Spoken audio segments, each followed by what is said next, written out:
Tantang diskusi terbuka di TV nasional, Irma Chaniago berang semprot Rocky Gerung. Yang bodoh tolol bajingan itu justru mulutnya gerung. Ratusan emak-emak demo minta Gerung dipenjara. Perintah, tapi bukan mencaci maki. Ya, jadi patut orang ini dipenjara. Kenapa? Karena memberikan diskursus politik kepada mahasiswa yang buruk dan kemudian memecah belah umat. Saya sebagai muslim nggak terima juga. Pak Presiden dari awal nggak pernah gubris, karena menurut Presiden bukan levelnya beliau. Iya. Tapi kan udah kelewatan ini. Ini memecah belah umat. Selain memecah belah umat, ya, kemudian memperburuk agama, kemudian juga menjadi diskursus yang buruk untuk mahasiswanya, mahasiswa-mahasiswa, karena dia seorang pendidik, dia bilang dia dosen, senang juga disebut profesor, tapi mengajarkan hal-hal buruk. Halo, selamat datang di channel Redaksi Jurnal bersama JJ. Anggota DPR dari fraksi Nasdem, Irma Suryani Chaniago, menilai Rocky Gerung memang pantas untuk masuk penjara. Karena selama ini, bukan dalam kasus Jokowi bajingan tolol saja, tapi sering ia melontarkan tuduhan yang tidak berdasar alias fitnah terhadap pemerintah. Irma bahkan menilai Rocky sudah kelewatan dengan apa yang ia ucapkan.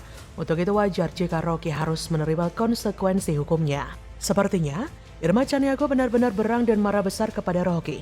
Menurut Irma, perkataan itu tidak pantas dikeluarkan oleh orang yang mengaku sebagai akademisi, berbicara kasar seperti bajingan tolol. Pasalnya beberapa waktu lalu, Irma Chaniago juga sudah menyebut bahwa bahasa yang dikatakan Rocky bukan bahasa seorang akademisi. Namun pantasnya, omongan itu keluar dari orang yang tidak percaya dengan kitab suci. Artinya, orang tersebut tidak beragama. Maka demikian wajar kalau dari mulutnya keluar sumpah serapah setiap hari. Dalam tayangan itu ia juga menyampaikan kepada masyarakat Indonesia, para mahasiswa yang selalu mengeluh-elukan Rocky Gerung untuk tidak lagi menyanjung sangat akademisi itu. Karena tak pantas sebagai orang yang beragama mengidolakan orang yang tidak beragama. Anggota Komisi 9 DPR itu juga menilai orang yang tidak percaya dengan kitab suci tentunya tidak akan percaya dengan agama. Untuk itu Irma berpesan agar masyarakat dapat menjaga etika dan sopan santun meskipun politik itu dinamis, tapi tidak boleh melakukan ujaran yang tidak pantas yang disampaikan Rocky Gerung itu. Jadi Irma merasa Gerung ini pantas untuk dipenjara. Bahkan masyarakat pun juga sangat menentang pernyataan Rocky Gerung. Terbukti ratusan emak-emak di Kabupaten Cirebon sampai menggelar unjuk rasa di kantor Bupati Cirebon Selasa 8 Agustus. Mereka mengecam Rocky Gerung sebagai biang provokator dan penghancur marwah negara. Emak-emak yang menamakan diri Gerakan Moral Wong Cirebon itu menilai ucapan Rocky Gerung sangat tidak sopan dan begitu kasar sehingga dapat merusak anak bangsa. Mereka membawa spanduk dan poster berisikan kecaman serta tuntutan. Spanduk besar yang mereka bawa bertuliskan Cirebon Adem Ayem, Rocky Gerung provokator bangsa dan penghancur marwah negara. KPI blacklist Rocky Gerung dari tayangan TV nasional. Dan Polri segera usut tuntas Rocky Gerung secara hukum. Rocky Gerung, menurut salah seorang pengunjuk rasa, Rojaya, kerap melontarkan kata-kata tidak etis dan disiarkan oleh televisi. Perilaku Rocky Gerung menurutnya dinilai sangat berbahaya bagi anak-anak. Memang, cara berpikir seperti itu sangat berbahaya bagi perpolitikan dan bernegara kita. Artinya, bukan lagi akal sehat yang dikedepankan, tapi menang-menanganlah yang utama. Ejekan, hasutan, hoax menjadi senjata paling ampuh ketimbang akal.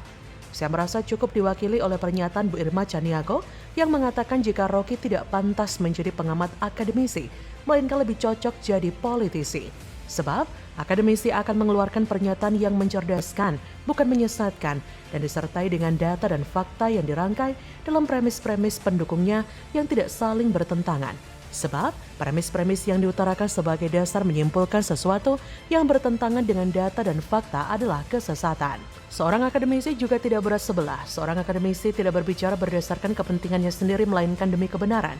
Kalau memang fakta terbukti salah, maka harus disalahkan. Sebaliknya, kalau fakta terbukti benar harus dibenarkan. Bagaimana mungkin ada seorang pengamat yang hanya menyerang satu pihak, mengkritik dan menghujat berdasarkan argumen sok tahu? Tak satupun prestasi pemerintah yang pernah ia singgung. Jadi apa bedanya dengan politisi oposisi? Apa yang disampaikan Irma Chaniago langsung menampar telak ke dalam gurun. Saya setuju dengan pernyataan Bu Irma, tapi tidak dengan partainya.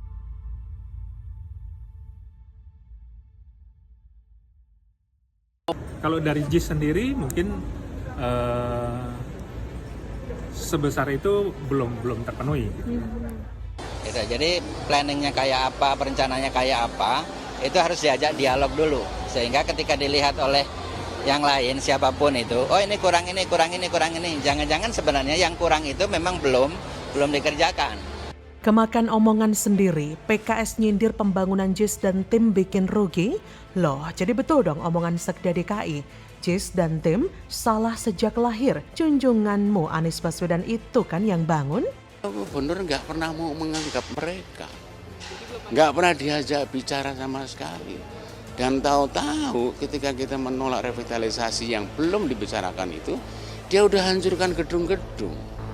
Itu sejarah buat kita. Buat dia nggak terasa sejarah itu.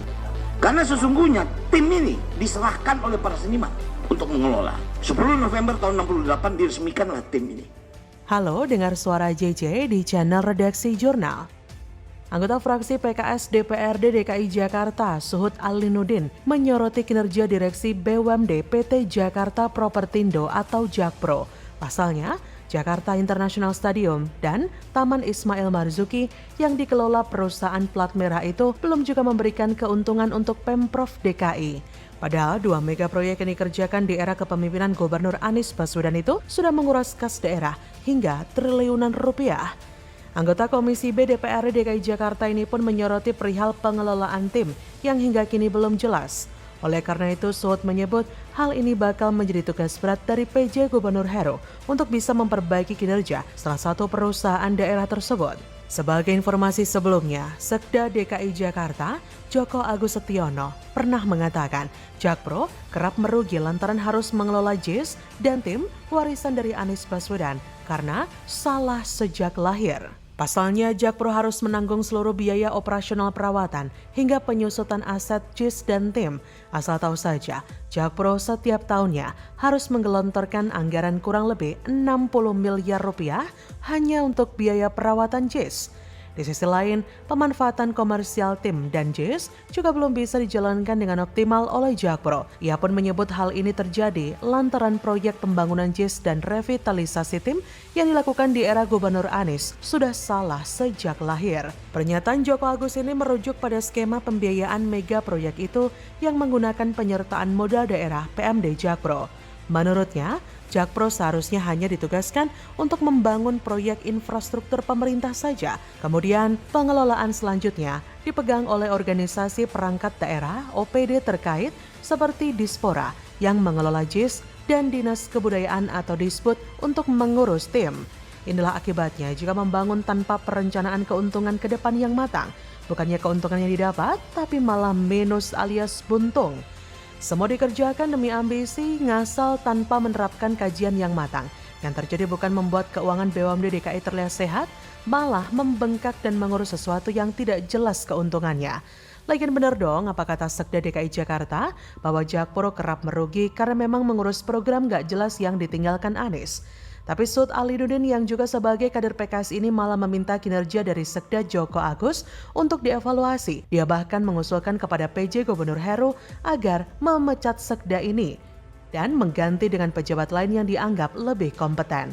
Jangan harap dari PKS ya. Permintaan dan usulan itu disampaikan Suhud saat menginterupsi rapat paripurna terkait pertanggungjawaban pelaksanaan APBD DKI Jakarta 2022.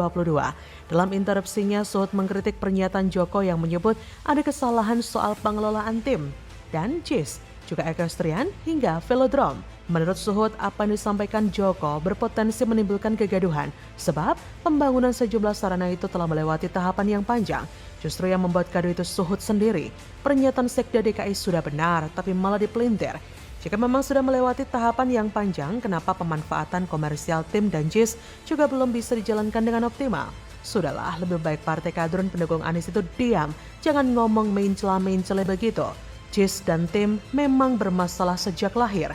Maka dari itu perlu perbaikan lagi agar bisa dimanfaatkan dengan semestinya untuk mendapatkan keuntungan yang diharapkan. Jangan bisanya cuma nyinyir nggak jelas, play victim, lempar masalah yang menandakan kebegoan sedang menyelimuti otak para kadrun. Bagaimana menurut Anda?